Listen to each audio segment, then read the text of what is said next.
நண்பர்களுக்கு வணக்கம். தமிழும் தங்கையாவும் என்ற யூடியூப் சேனல் வழியாக உங்களை சந்திப்பதில் நான் மகிழ்ச்சி அடைகிறேன். டிஎன்பிஎஸ்சி குரூப் 4 2A மாணவர்களுக்கு புதிய பாடத்திட்டம் 2025 அடிப்படையிலே ஒரு சில செய்திகளை உங்கள் முன் வைக்க நான் விரும்புகிறேன். அலகு 7 இலக்கியம் தமிழறிஞர்கள் தமிழ் தொண்டு என்ற பகுதியிலே ஔவையார் பாடல்கள் நமக்கு பாடமாக வைக்கப்பட்டிருக்கிறது. ஔவையார் பாடல்கள் இதை மையமாக கொண்டு ஒரு 45 வினாக்களை நான் உங்கள் முன் வகுத்தும் தொகுத்தும் வைக்க விரும்புகிறேன். இந்த 45 வினாக்கள் 6ஆம் வகுப்பு முதல் 12ஆம் வகுப்பு வரையுள்ள பாட புத்தகத்தில் இருக்கிற செய்திகளையும் மற்றும் கூடுதல் தகவல்களையும் நான் தொகுத்து உங்கள் முன் வைக்க விரும்புகிறேன். தேர்வுக்கு தயாராகின்ற நண்பர்கள் இதை கவனமோடு உள்வாங்கி அதை பயன்படுத்தும்படி நான் உங்களை அன்புடன் வேண்டுகிறேன். 45 வினாக்கள். முதல் வினா, ஔவையாருடைய காலம். ஔவையாருடைய காலம் எது? அதாவது 12ஆம் நூற்றாண்டிற்கு முன் தமிழகத்திலே ஔவையார் வாழ்ந்தவர் என்ற ஒரு செய்தி வரலாற்றிலே இடம்பெறுகிறது. 12ஆம் நூற்றாண்டிற்கு முன் ஔவையார் வாழ்ந்திருக்கிறார். ஆனால் ஔவையாரை பற்றி ஒரு செய்தியை நான் உள்வாங்க வேண்டும். தொடக்கத்திலே பல்வேறு காலங்களிலே பல்வேறு ஔவையார்கள் வாழ்ந்துள்ளனர் என்ற செய்தியை நான் உள்வாங்க வேண்டும். பல்வேறு காலகட்டங்களிலே பல்வேறு ஔவையார்கள் வாழ்ந்துள்ளனர். நமக்கு தேர்வுக்கு அடிப்படையில் தேர்வுக்கு பயன்படுகின்ற வகையிலே ஒரு அடிப்படை செய்தியை நீங்கள் மனதில் உள்வாங்குங்கள். சங்ககால ஔவையார், இடைக்கால ஔவையார் என்ற 2 ஔவையார்களை மட்டும் நாம் மனதிலே நிறுத்தி கொண்டால் நன்றாக இருக்கும். சங்க காலத்திலே ஒரு ஔவையார் இருந்திருக்கிறார், இடைக்காலத்திலே ஒரு ஔவையார் இருந்திருக்கிறார். இவருடைய படைப்புகள் தான் அதிகமாக நம்முடைய கரங்களில் இருக்கிறது. ஏனென்று சொன்னால் தமிழை முக்கிய பாடமாக கொண்டு தேர்வுக்கு தயாராகின்ற நண்பர்களுக்கு அந்த இலக்கிய வரலாறு நாம் அதிகமாக தெளிவாக அறிந்திருப்போம். குறிப்பாக இந்த போட்டித் தேர்வுகளுக்கு தயாராகின்ற அன்பர்கள் பல பாடங்களை படித்து தமிழை விருப்ப பாடமாக நாம் அல்லது தமிழை தகுதி தேர்வுக்கு நாம் உட்படுகின்ற பொழுது சில செய்திகளை கவனமோடு உள்வாங்க வேண்டியிருக்கிறது. குழப்பமில்லாமல் நாம் இந்த பாடத்தை புரிந்து கொள்ள வேண்டும் என்று சொன்னால் 2 ஔவையார்களை மனதிலே வைத்துக் கொள்ளுங்கள். ஒருவர் சங்ககால ஔவையார், மற்றவர் இடைக்கால ஔவையார். இந்த ஔவையார் என்ற சொல் ஒரு சொல்லினுடைய திரிபு, மற்றொரு சொல்லினுடைய திரிபு. ஒரு சொல் மற்றொரு சொல்லாக மாறுகிறது திரிபு என்று சொன்னால் அது எந்த சொல்லினுடைய திரிபு என்ற ஒரு வினா கேட்கப்பட்டிருக்கிறது. அவ்வா என்ற சொல்லினுடைய திரிபு. ஔவையார் என்னும் சொல் அவ்வா என்ற ஒரு சொல்லினுடைய திரிபு. 3வது வினா, அவ்வா அல்லது ஔவையார் என்பதனுடைய பொருள் யாது? அவ்வா அல்லது ஔவையார் என்பதனுடைய பொருள் மூதாட்டி அல்லது தவப்பெண் என்பது பொருள். ஔவையார் என்பதற்கு அல்லது அவ்வா என்பது சொல்லுக்கு பொருள் மூதாட்டி அல்லது தவப்பெண் என்பது பொருள். டாக்டர் மு அவர்கள் தன்னுடைய இலக்கிய வரலாற்றிலே தாய் போன்ற மூத்த பெண்மணியை ஔவையார் என்று வழங்கினார்கள் என்று சொல்லுகிறார். ஔவையார் டாக்டர் மூவாத்தினுடைய நூலிலே தாய் போன்ற மூத்த பெண்மணிகளை ஔவையார் என்று வழங்கினர் என்று தன்னுடைய கருத்தை அவர் பதிவு செய்கிறார். 4வது வினா, சங்க புலவர்களுள் ஒருவராக கருதப்படும் ஔவையார் எழுதிய பாடல்கள் எத்தனை? நான் 2 ஔவையார்களை உங்கள் முன் வைத்தேன். சங்க காலத்தை சார்ந்த புலவர்களில் ஒருவராக கருதப்படுகிற ஔவையார் எழுதிய பாடல்கள். சங்க இலக்கியம் என்று சொன்னால் பாட்டும் தொகையும் என்று சொல்லுவார்கள். பாட்டு என்று சொன்னால் 10 பாட்டு, தொகை என்று சொன்னால் 8 தொகை. 10 பாட்டிலே 10 நூல்கள் இடம்பெற்றுள்ளன. 8 தொகையிலே 8 நூல்கள் இடம்பெற்றிருக்கிறது. 10ம் 8ம் ஆக சங்க இலக்கியங்களை 18 நூல்கள் என்று சொல்லுவார்கள். இப்பொழுது நாம் ஔவையார் பாடிய பாடல் 8 தொகையில் இடம்பெற்றிருக்கிறது. இந்த 8 தொகையிலே இருக்கிற நூல்களிலே ஒன்று புறநானூறு. புறநானூற்றிலே 33 நூல்களும், அகநானூறு என்ற நூலிலே 4 பாடல்களும், நற்றிணை என்ற ஒரு நூலிலே 7 பாடல்களும், குறுந்தொகை என்ற நூலிலே 15 பாடல்களும் ஔவையார் பாடியிருக்கிறார். ஆக மொத்தம் ஔவையார் 4 நூல்களிலே பாடிய பாடல்களில் மொத்த பாடல்கள் 59. அப்படியானால் சங்க புலவர்களிலே சங்ககால ஔவையார் சங்க இலக்கியத்திலே பாடிய பாடல்கள் மொத்தம் 59. அது மட்டுமல்ல, சங்ககால பெண்பாற் புலவர்களிலே பல பெண்பாற் புலவர்கள் இருந்தனர். அந்த பெண்பாற் புலவர்களிலே அதிகமாக பாடியவர் இந்த ஔவையார் என்பதை நாம் உள்வாங்க வேண்டும். இவர் தன்னுடைய பாடல்களிலே தன்னுடைய புலமை திறத்தை வெளிப்படுத்தியதோடு மட்டும் இல்லாமல் மக்களுக்கு பயன்படுகின்ற உலகியல் அறிவையும் வாழ்க்கை தத்துவங்களையும் அல்லது வாழ்க்கை அனுபவத்தையும் இவர் வெளிப்படுத்தியுள்ளார் என்பதை நாம் கவனமோடு உள்வாங்க வேண்டும். இவர் பாடல்கள் புலமையை மட்டும் வெளிப்படுத்தவில்லை, மக்களுக்கு பயன்படுகின்ற உலகியல் அறிவையும் வாழ்க்கை தத்துவங்களையும் வாழ்க்கை அனுபவத்தையும் வெளிப்படுத்தியுள்ளார். அடுத்த 5வது வினா, சங்ககால ஔவையார் பாடிய பாடல்களில் அகம் மற்றும் புறம் சார்ந்த பாடல்கள், அகத்திணை புறத்திணை, திணை என்று சொன்னால் ஒழுக்கம் என்று பொருள், அகத்திணை புறத்திணை, அகம் புகம் சார்ந்த பொருட்கள். அவர் புறத்திணை பாடல்கள் 33ம் அகத்திணை பாடல்கள் 26மாக இவர் பாடியிருக்கிறார். அடுத்த வினா, சங்ககால ஔவையார் எந்தெந்த அரசரோடு நட்பு கொண்டிருந்தார்? நாம் அறிந்து கொள்ள வேண்டும். ஏனென்று சொன்னால் அப்போதான் வரலாறை நம்மால் உள்வாங்க முடியும். சங்ககால ஔவையார் எந்தெந்த அரசர்களோடு நட்பு கொண்டிருந்தார்? பாரி அதியமான் என்னும் வள்ளல்களோடும் சேர சோழ பாண்டியரோடும் நட்போடு இருந்தார். பாரி அதியமான் இவர் கடையேழு வள்ளல்கள், கடைசியாக வாழ்ந்த வள்ளல். வள்ளல் யார் என்று சொன்னால் வரையாது வழங்குபவனை வள்ளல் என்று சொல்லுவார்கள். வரை என்று சொன்னால் அளவு, அளவில்லாமல் வாரி வழங்குகிறவர்களை வள்ளல். அதில் பாரி அதியமான் போன்றவர்களை வள்ளல்கள் என்று சொல்லுவார்கள். இந்த பாரி அதியமான் என்ற வள்ளல்களோடு மட்டுமல்ல, சேர சோழ பாண்டியர் என்று சொல்லப்படுகிற 3 முப்பெரும் அரசர்களோடு பெருவேந்தர்களோடும் இவர் நட்போடு பழகியிருந்தார். இவர்களிலே அதியமான் என்னும் தகடூர் அரசனோடு இவர் மிக நெருக்கமாக நட்பு கொண்டிருந்தார் என்பது வரலாறு. 7வது வினா, ஔவையார் யாருடைய அவைக்கள புலவராக இருந்தார்? அரசவை கவிஞர் என்று சொல்லுவார்கள். இவர் தகடூரை ஆண்ட அதியமானுடைய அரசவையிலே அவைக்கள புலவராக இவர் இருந்தார். 8வது வினா, சங்ககால ஔவையார் யாருக்காக தூது சென்றார்? இவர் ஒரு முறை தூது செல்லுகிறார். ஒரு நெருக்கடியான போர் மூண்ட சூழலிலே இவர் அந்த போரை தடுப்பதற்காக முயற்சியில் ஈடுபட்டு போருக்கு தூது செல்லுகிறார். அது யார் என்று சொன்னால் தகடூர் அரசன் அதியமானுக்கும் தொண்டைமானுக்கும் ஒரு முறை பயங்கரமான போர் மூழ்கின்ற சூழல் ஏற்படுகிறது. தகடூரை ஆண்ட அரசன் அதியமானுக்கும் தொண்டைமானுக்கும். இந்த நேரத்திலே ஔவையார் தூது செல்லுகிறார். இங்கே கீழே பாருங்க விளக்கம். தகடூர் அரசனான அதியமானுக்கும் தொண்டைமானுக்கும் தொண்டைமான் என்னும் அரசனுக்கும் பகை மூண்ட போது ஔவையார் அதியமானுக்காக தொண்டைமானிடம் தூது சென்று போரை தடுப்பதற்கு முயற்சி செய்கிறார் என்பது வரலாறு. அடுத்து, அதியமான் ஔவைக்கு என்ன வழங்கினான்? இந்த அதியமான் என்ற அரசன் ஔவைக்கு வழங்கியது ஒரு முக்கியமான செய்தி. ஒரு அதியமான் ஔவைக்கு என்ன வழங்கினார்? ஒரு அரிய வகை நெல்லிக்கனியை அதியமான் ஔவைக்கு வழங்குகிறார். இதில் என்ன ஒரு முக்கியம் என்று சொன்னால், எதற்காக வழங்கினார் என்று சொன்னால், காரணம் ஔவையார் அப்பொழுதே வயது முதிர்ச்சி அடைந்தவராக காணப்பட்டார்.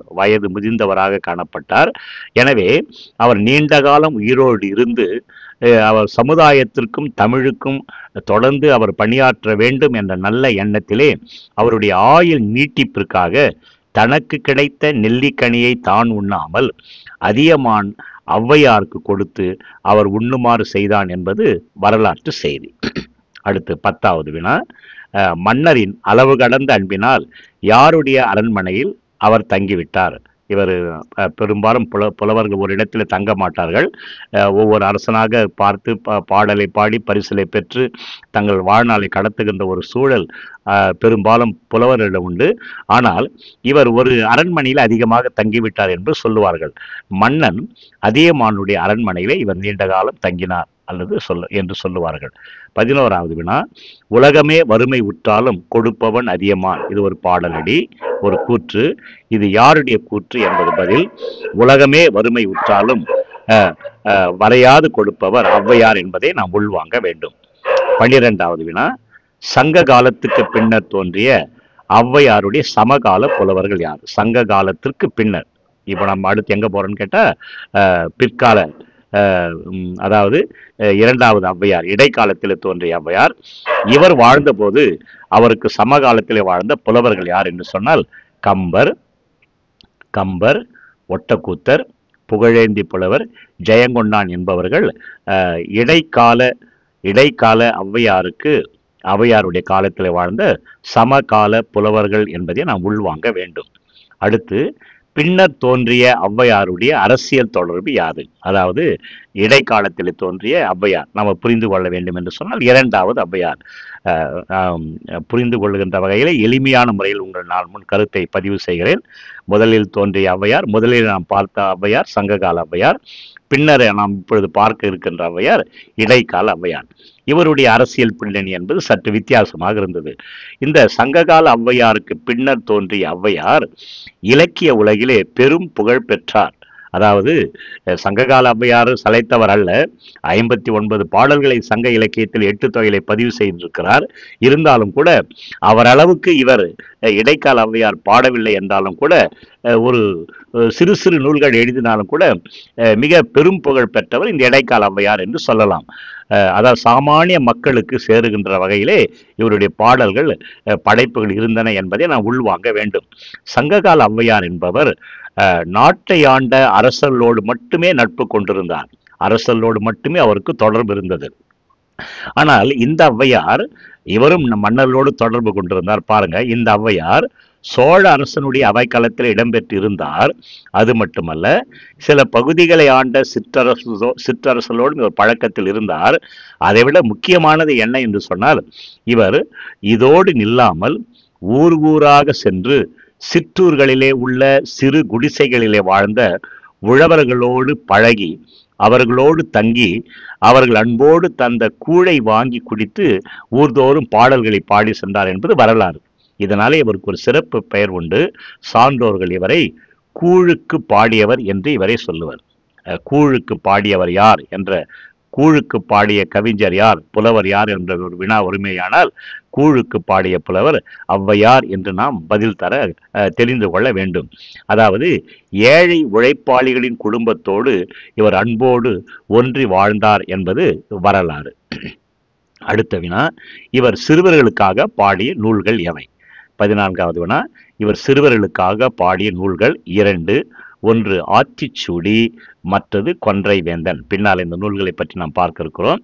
சிறுவர்களுக்காக அவர் பாடிய நூல் ஆத்திச்சூடி, கொன்றை வேந்தன். 15வது வினா, வளரும் பள்ளி மாணவர்களுக்காக இவர் பாடிய நூல்கள் எவை? சற்று வளர்ந்த பிள்ளைகளுக்காக பாடிய நூல் மூதுரை, நல்வழி என்ற 2 நூல்களை வளர்ந்த பள்ளி மாணவர்களுக்கு வயதில் இருக்கிற பிள்ளைகளுக்காக இவர் பாடியிருக்கிறார்.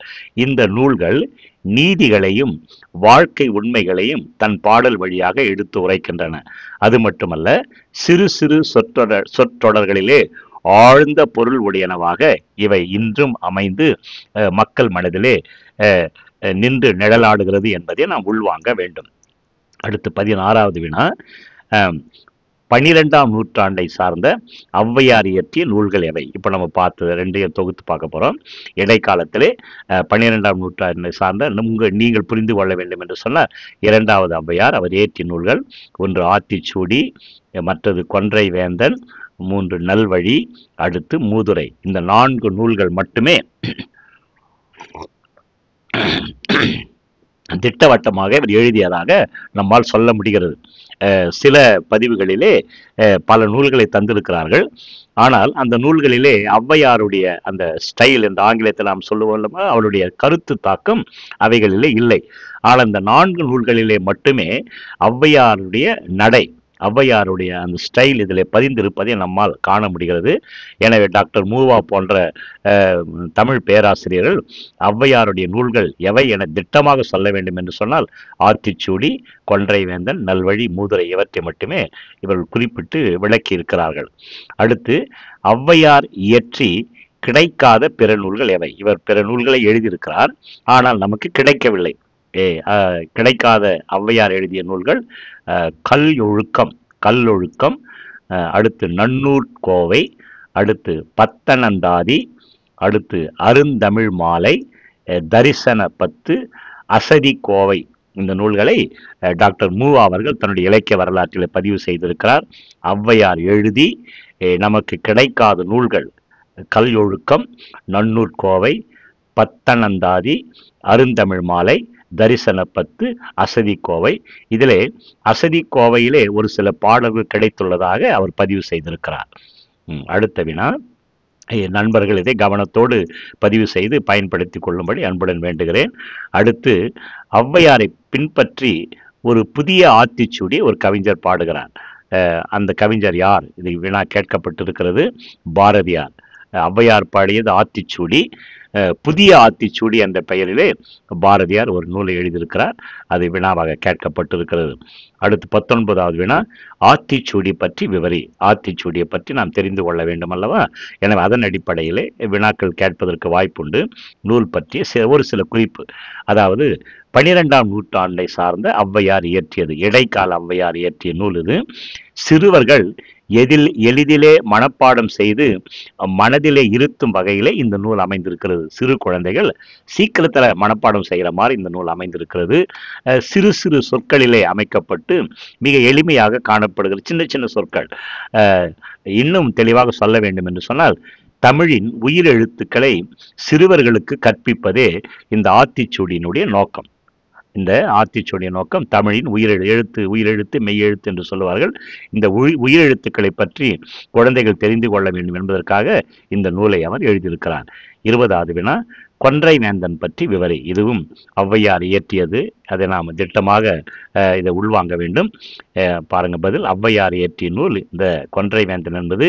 இது ஆத்திச்சூடியை விட சற்று பெரிய நூல் என்று சொல்லலாம். ஆத்திச்சூடி சிறிய நூல், அதை விட ஒரு சற்று பெரிய நூல் இது. கொன்றை மரத்தின் மலரை விரும்பி அணிபவன் சிவன். சிவபெருமானுடைய கழுத்திலே கொன்றை மரத்தினுடைய மலர், கொன்றை மாலை அணிந்தவன் என்று சொல்லுவார்கள். சிவனுக்கு 2 பிள்ளைகள் என்று சொல்லுவார். சிவனுடைய பிள்ளைகளில் ஒருவன் முருகன், மற்றவரை பிள்ளையார் என்று சொல்லுவார்கள். சிவனுடைய பிள்ளைகளில் ஒருவனான முருகனை போற்றி பாடுகின்ற நூல் இது என்று சொல்லலாம். அன்னையும் பிதாவும் முன்னறி தெய்வம் என்பது கொன்றை வேந்தனிலே ஒரு வருகை. அன்னையும் பிதாவும் முன்னறி தெய்வம், ஆலயம் தொழுவது சாலவும் நன்று என தொடங்கி 91 பாடல்கள் இந்த நூலில் இடம்பெற்றிருக்கிறது. 91 பாடல் இடம்பெற்றிருக்கிறது. கொன்றை வேந்தன் அந்த பாடலிலே, அந்த நூலிலே ஒரு அடி, கொன்றை வேந்தன் செல்வன் அடி இணை என்று ஏத்தி தொழுவோம் யாமே என்ற ஒரு பாடலடி. இதிலே கூறப்படுகின்ற கொன்றை வேந்தன் என்னும் தொடர் கொன்றை மாலை அணிந்த சிவன் என்னும் கடவுளின் மகனாகிய முருகன் என்ற பொருளை தருகிறது. கொன்றை வேந்தன் செல்வன் அடி, கொன்றை வேந்தன் செல்வன் அடியினை என்று ஏத்தி தொழுவோம் யாமே என்ற அந்த பாடலடியிலே கொன்றை வேந்தன் என்ற தொடர் கொன்றை மாலை அணிந்த சிவன் என்னும் கடவுளின் மகனாகிய முருகன் என்று நாம் பொருள் கொள்ள வேண்டும். இந்த பாடலினுடைய முதல் 2 சொற்களே இந்த நூலுக்கு பெயராக அமைந்திருக்கிறது. கொன்றை வேந்தன் செல்வன் அடி இணை என்று வருகிறது இல்லையா? இதுல கொன்றை வேந்தன் என்ற சொல்லுதான் இந்த நூலுக்கு பெயராக அமைந்திருக்கிறது. இதிலே 91 பாடல்கள் இடம்பெற்றிருக்கிறது. அடுத்த வினா, 21வது வினா, மூதுரை என்ற ஒரு நூல். இது ஔவையார் எழுதியது. தெளிவாக உள்வாங்க வேண்டும். மூதுரை பற்றி ஒரு சில செய்திகளை விளக்கும்படி விளங்கிக் கொள்வதற்காக, தெரிந்து கொள்வதற்காக உங்கள் முன் வைத்திருக்கிறேன். இது ஔவையார் இயற்றிய மற்றொரு நூல் என்று சொல்லலாம். பழமையான அறக்கருத்துக்களை கொண்டமையால் இது மூதுரை. அந்த மூதுரையை மூப்பு கூட்டல் உரை என்று பிரிப்பார்கள். பழமையான அறக்கருத்துக்களை, அறம் என்று சொன்னால் நல்ல கருத்துக்களை சொல்வதனாலே இதற்கு மூதுரை என்று பொருள். இதன் கடவுள் வாழ்த்து பாடல் வாக்குண்டாம் என தொடங்குகிறது. வாக்குண்டாம். எனவே இந்த நூலுக்கு மற்றொரு பெயர் ஒன்று, வாக்குண்டாம் என்ற மற்றொரு பெயரும் இந்த நூலுக்கு உண்டு. வினா கேட்பதற்கு வாய்ப்புண்டு. மூதுரை என்ற நூலுக்கு, ஔவையார் எழுதிய மூதுரை என்ற நூலுக்கு உள்ள மற்றொரு பெயர் வாக்குண்டாம், அல்லது வாக்குண்டாம் என்ற நூலுக்கு உரிய மற்றொரு பெயர் மூதுரை என்பதை நாம் தேர்விலே எழுத நாம் உள்வாங்கி மனதிலே பதிய வைத்திருக்க வேண்டும். இந்த நூலிலே 30 வெண்பாக்கள் மட்டுமே இடம்பெற்றிருக்கிறது. ஒவ்வொரு பாடலும் தனித்தனியே ஒரு கருத்தை நமக்கு பதிவு செய்கிறது. 30 பாடலும் 30 கருத்துக்களை நமக்கு சொல்லுகிறது. மூதுரையின் பாடலுக்கு ஒரு சான்று, மன்னனும் மாசற கற்றோனும் சீர்தூக்கின் மன்னரின் கற்றோன் சிறப்புடையன். மன்னனும் மாசு அற கற்றோனும், அரசன், ஒரு நாட்டினுடைய அரசன். அதே நேரத்திலே மாசு என்று சொன்னால் குற்றம் என்று சொல்லலாம். மாசற குற்றமில்லாமல் கற்றவனையும் சீர்தூக்கின் மன்னரின் கற்றோன் சிறப்புடையோன். ஒரு அரசனையும் தவறில்லாமல் பிழையில்லாமல் கற்ற ஒரு கற்றோனையும் நாம் சீர்தூக்கி பார்க்கின்ற பொழுது, சீர்தூக்கி பார்க்கின் மன்னனை காட்டிலும் கற்றவன் சிறப்புடையவன். எவ்வளவு ஒரு பெரிய கருத்தை மிக அழகாக சிறு குழந்தைகளுடைய மனதிலே ஔவையார் பதிவு செய்திருக்கிறார் என்பதை நாம் உள்வாங்க வேண்டும். அடுத்து 22வது வினா, நல்வழி என்ற நூல். இந்த நல்வழி நூலை பற்றிய ஒரு செய்தி வினாக்களுக்கு நாம் பதில் தருகின்ற வகையிலே சில கருத்துக்களை வைத்திருக்கிறேன். மக்கள் பின்பற்ற வேண்டிய நல்ல வழிகளை இந்த நூல் விளக்குவதாலே இதற்கு நல்வழி என்று பெயர். மக்கள் பின்பற்ற வேண்டிய நல்ல வழிகளை இந்த நூல் விளக்குவதனாலே இந்த நூலுக்கு நல்வழி என்று பெயர். சிவபெருமானின் 5 எழுத்தும் திருநீரும் இதிலே சிறப்பிக்கப்படுகிறது. 5 எழுத்து மந்திரமும் திருநீரும் இதில் சிறப்பிக்கப்படுகிறது. பாடலுக்கு கடவுள் வாழ்த்து பாடல் சற்று சிறப்பு வாய்ந்த பாடல் என்று சொல்லுவார்கள். பாலும் தெளித்தேனும் பாகும் பருப்பும் இவை நாளும் கலந்துனக்கு நான் தருவேன் கோலம் செய் துங்கன் கரிமுகத்து தூமணியே நீ எனக்கு சங்கத்தமிழ் 3 தா என்பது பாடல். இந்த பாடலை நாம் அடிக்கடி கேட்டிருப்போம். இந்த பாடலிலே வரும் கரிமுகத்து தூமணி என்னும் சொற்றொடர் பிள்ளையாரை குறிக்கிறது என்பதை நாம் உள்வாங்க வேண்டும். 41 பாடல்கள் இது இடம்பெற்றிருக்கிறது. அடுத்த ஒரு வினா, ஞானக்குரல் என்பது. இது கவனமோடு நீங்கள் உள்வாங்க வேண்டும். ஞானக்குரல் என்ற ஒரு நூல், இதை ஔவையார் எழுதியதாக பலர் செய்திகளை வெளியிட்டிருக்கிறார்கள். சில பதிவுகளிலே நாம் காண்கிறோம். ஆனால் அதற்கு காரணம், இந்த நூல் ஔவையாருடைய பெயராலே வழங்குகிறது. இந்த நூல் ஞானக்குரல் என்ற ஒரு நூல் ஔவையாருடைய பெயராலே வழங்குகிறது. ஆனால் முக்கியமான ஒரு செய்தியை உள்வாங்க வேண்டும். நடை முதலியவற்றால் ஔவையாரிலிருந்து இது வேறுபடுகிறது. ஏனென்று சொன்னால் ஔவையாருக்கு ஒரு நடை, நம்ம ஒவ்வொருவருக்கும் ஒரு நடை. நாம் பேசுவதிலே எழுதுவதிலே நமக்கு கூட ஒவ்வொரு ஸ்டைல், அது ஆங்கிலத்தில் ஸ்டைல் என்று சொல்லுவார்கள். இதுவரை நாம் பார்த்த அந்த 4 நூல்களிலே ஔவையாருக்கென்ற ஒரு தனி நடை இருக்கிறது. ஆனால் இந்த ஞானக்குரல் என்ற நூலில் இருக்கிற நடை ஔவையாருடைய நடையிலிருந்து வேறுபட்டு காணப்படுகிறது. எனவே முன்னைய ஔவையாரின் பரந்த உலகியல் அறிவும் எளிய மக்களின் வாழ்வோடு இணைந்த இரக்க உணர்வும் இந்த நூலிலே புலப்படவில்லை. இதை டாக்டர் மு அவர்கள் பதிவு செய்கிறார். அதாவது இதுவரை நாம் பார்த்த 4 நூல்கள் எழுதிய ஔவையாருடைய பரந்த உலகியல் அறிவும் எளிய மக்களோடு கிராமங்களிலே அதாவது எளிய நிலையில் இருந்த மக்களினுடைய வாழ்வோடு இணைந்த இரக்க உணர்வை இந்த நூலில் நம்மால் ஒரு ஹை தாட், ஒரு வித்தியாசமான ஒரு உணர்வு இதில் இருப்பதை நம்மால் காண முடிகிறது. அதாவது உயிரினுடைய தன்மையும் யோக நெறியும் பற்றி தெளிந்த ஒரு ஞானியின் அனுபவம் இந்த நூலிலே காணப்படுகிறது. நூலிலே சொல்லப்பட்டிருக்கிற செய்தி, உயிரின் தன்மை, நம்முடைய மனித உடலிலே அல்லது ஒரு உயிருக்குரிய தன்மை என்ன, அல்லது யோக நெறி, அல்லது தெளிந்த ஞானியினுடைய அனுபவம் இதிலே பதிவு செய்யப்பட்டிருக்கிறது. இதனை பாடி ஔவையார் வேறு ஒரு ஔவையாக இருக்க வேண்டும் என்று டாக்டர் மு அவர்கள் அழுத்தம் திருத்தமாக தன்னுடைய இலக்கிய வரலாற்றிலே பதிவு செய்கிறார். மு அவர்கள் மிகப்பெரிய ஒரு வரலாற்று ஆய்வாளர். அவருடைய கருத்தை நாம் லேசாக எடுத்துக்கொள்ள முடியாது. அவருடைய நூலிலே இந்த செய்தியை பதிவு செய்திருக்கிறார். ஒவ்வொரு மனிதனும் பெற வேண்டிய பேறுகள் 4 என்பது ஒரு கோட்பாடு, ஒரு வகையான கோட்பாடு. ஒவ்வொரு மனிதனும் இந்த உலகத்தில் பிறந்து விட்டால் 4 வகையான பேறுகளை அவன் பெற வேண்டும். அவை அறம், பொருள், இன்பம், வீடு என்று சொல்லுவார்கள். இது அடிப்படை செய்தி. அவற்றிலே வீடு பேறு பற்றி இந்த நூல் மிக தெளிவாக பதிவு செய்திருக்கிறது. இந்த 4 பொருளிலே வீடை பற்றி, வீடு பேறு பற்றி மிக தெளிவாக சொல்லுகிறது. மற்றும் சில இலக்கிய ஆய்வாளர்கள் இந்த நூலை திருமந்திரத்தின் சுருக்கம் என்று சொல்லுகிறார்கள். திருமந்திரத்தின் சுருக்கம் வினா கேட்பதற்கு வாய்ப்பு உண்டு. திருமந்திரத்தின் சுருக்கம் எது என்று சொன்னால் ஞானக்குரல் என்று நாம் பதில் சொல்ல தெரிந்து கொள்ள வேண்டும். அது மட்டுமல்ல, சைவ சமய கருத்துக்களை மிக தெளிவாக இந்த நூல் விளக்குகிறது. திருக்குறள் போன்று இந்த நூல் அமைந்திருப்பதனாலே இதை ஔவையார் குரல் என்றும் கூறுவர். உள்வாங்க வேண்டும். ஔவையார் குரல் என்று வழங்கப்படுவது எது என்று சொன்னால் ஞானக்குரல். ஞானக்குரலுக்கு மற்றொரு பெயர் எது என்று சொன்னால் ஔவையார் குரல். கொஞ்சம் தயவு செய்து தேர்வுக்கு தயாராகின்ற நண்பர்கள் இதை பதிவு செய்து கொள்ள வேண்டும். ஞான குரலுக்குரிய மற்றொரு பெயர் ஔவையார் குரல். ஔவையார் குரல் என்று நூலுக்குரிய மற்றொரு பெயர் ஞான குரல். திருக்குறள் போன்று 3 பால்கள் இதில் அமைந்துள்ளது. அறத்துப்பால், பொருட்பால், இன்பத்துப்பால் என அமைந்துள்ளது. 31 அதிகாரங்கள் இதிலே உண்டு. ஒவ்வொரு அதிகாரத்துக்கும் 10 பாடல்கள் இதில் இடம்பெற்றிருக்கிறது. இது ஞான குரல் பற்றிய பொதுவான செய்தி. அடுத்து விநாயகர் அகவல். இதையும் சில பதிவாளர்கள் ஔவையாருடைய நூலிலே இடைக்கால ஔவையார் எழுதியதாக பதிவு செய்திருக்கிறார்கள். காரணம், இந்த நூலில் ஔவையாருடைய பெயர் காணப்படுகிறது.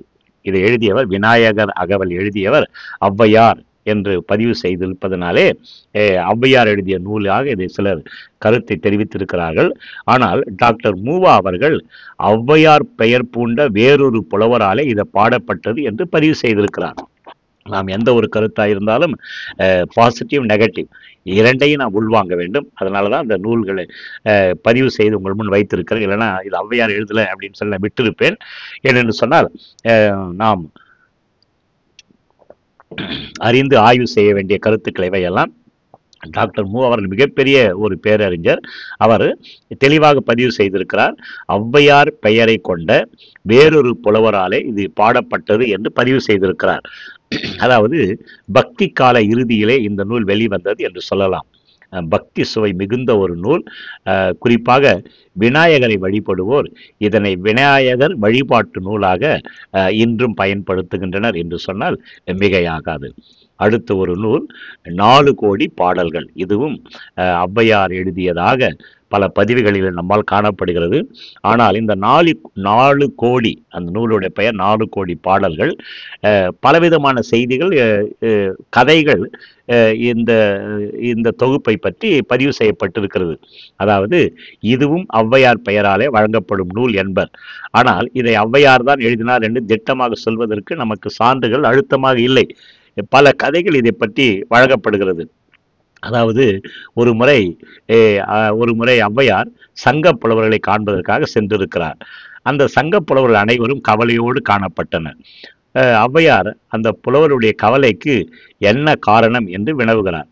அப்பொழுது புலவர்கள் சொல்லுகிறார்கள், நாளை பொழுது விடிவதற்குள் 4 கோடி பாடல்கள் பாட வேண்டும் என்பது மன்னருடைய கட்டளை. பொழுது விடியத்துக்குள்ள 4 கோடி பாடலை நாங்கள் பாட வேண்டும் என்று சொல்லி உடனே ஔவையார் சிரித்து கொண்டே, இதனை கேட்ட ஔவையார், இதற்கேன் இக்கவலை என்று சொல்லி கோடி என்னும் சொல் அமைந்த முறையிலே 4 பாடலை பாடி இதுவே 4 கோடி பாடல் என்று சொல்லி புலவருடைய கவலைகளை தீர்த்தார் என்று சொல்லுவார்கள்.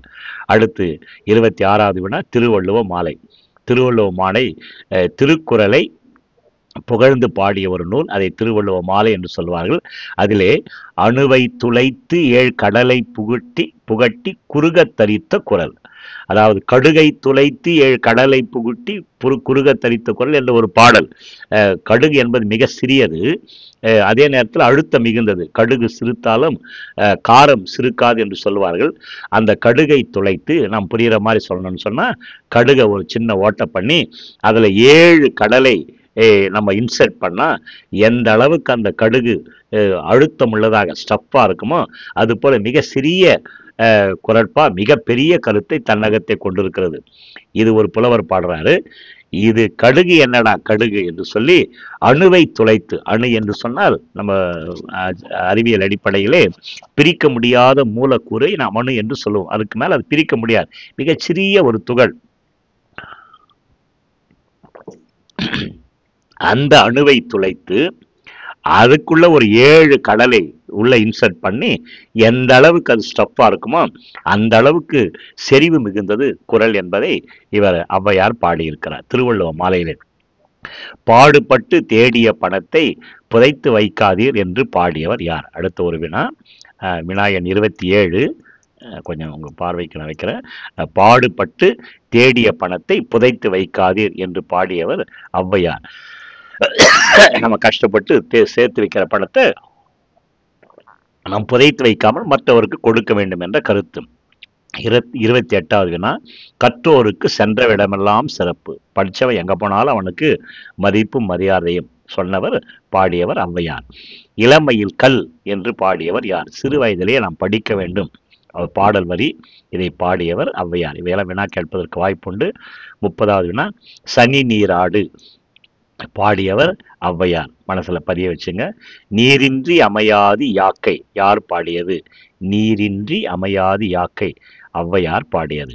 அடுத்து, அணுவை துளைத்து 7 கடலை புகுத்தி, இப்ப நம்ம பார்த்தோம் இல்லைங்களா, அணுவை துளைத்து 7 கடலை புகுத்தி என்ற பாடலை பாடியவர் ஔவையார் என்பதை நாம் உள்வாங்க வேண்டும். அடுத்து, இதெல்லாம் பாடல் வரிகளை சான்றுக்கு உங்கள் முன் வைத்திருக்கிறேன். 33வது வினா, ஆழ் அமுக்கி முகத்தினும் ஆழ்கடல் நீர் என்ற பாடலடியை பாடியவர் ஔவையார். ஆழ் அமுக்கி முகத்தினும் ஆழ்கடல் நீர். மதுரை உலக தமிழ் சங்கத்திலே எவரவர் சிலைகள் இடம்பெற்றிருக்கிறது? மதுரையில் இருக்க உலக தமிழ் சங்கத்திலே சிலருடைய சிலைகள் உண்டு. அதில் யாருடைய சிலை என்று சொன்னால், தொல்காப்பியர், ஔவையார், கபிலர், இந்த 3 பேருடைய சிலைகள் மதுரை தமிழ் சங்கத்திலே இடம்பெற்றிருக்கிறது.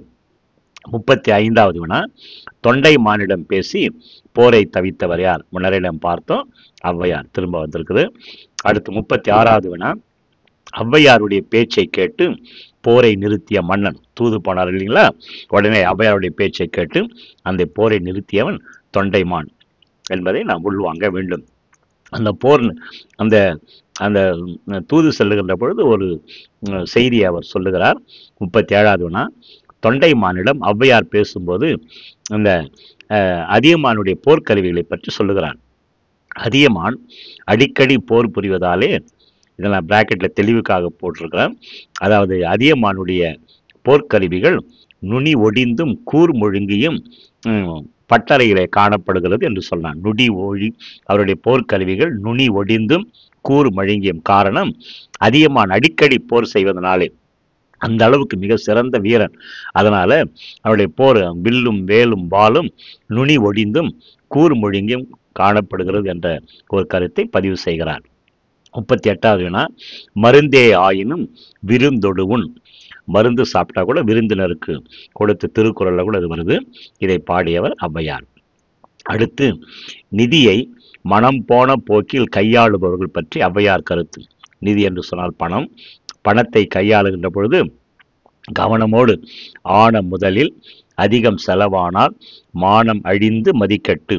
நாம் கையில் இருக்கிற பணத்தை நாம் அதிகமாக செலவு செய்தால் பின்னாலே நாம் இழிநிலையிலே, நம்முடைய ரொம்ப மோசமான மற்றவர்கள் விமர்சனம் செய்கின்ற நிலையிலே நாம் தெருவிலே நிற்கக்கூடும் என்பதை இந்த வரியில் அவர் தெளிவாக சொல்லியிருக்கிறார். ஔவையார் பெண்பாற் புலவராக இருப்பதனாலே சங்ககால ஔவையார். சங்ககால பெண்பாற் புலவர்கள் சிலரை கூறு என்பது வினா. சங்க காலத்திலே 30 பெண்பாற் புலவர் இருந்ததாக செய்தி. ஒரு சிலரை பற்றி பதிவை உங்கள் முன் வைத்திருக்கிறேன். ஔவையார், ஆதிமந்தியார், ஒக்கூர் மாசாத்தியார், வெண்ணி குயத்தியார், அள்ளூர் நன்முல்லையார், பொன்முடியார், நக்கண்ணையார், காக்கை பாடினியார், வெள்ளி விதியார், காவற்பெண்டு, நப்பசலையார். இவர்கள் சங்க காலத்து பெண்பாற் புலவர்கள் என்று நாம் சொல்லலாம். இப்பொழுது ஔவை விருது என்பது ஆண்டுதோறும் வழங்கப்படுவதாக நாம் அறிகிறோம். ஔவை விருது யாரால் வழங்கப்படுகிறது?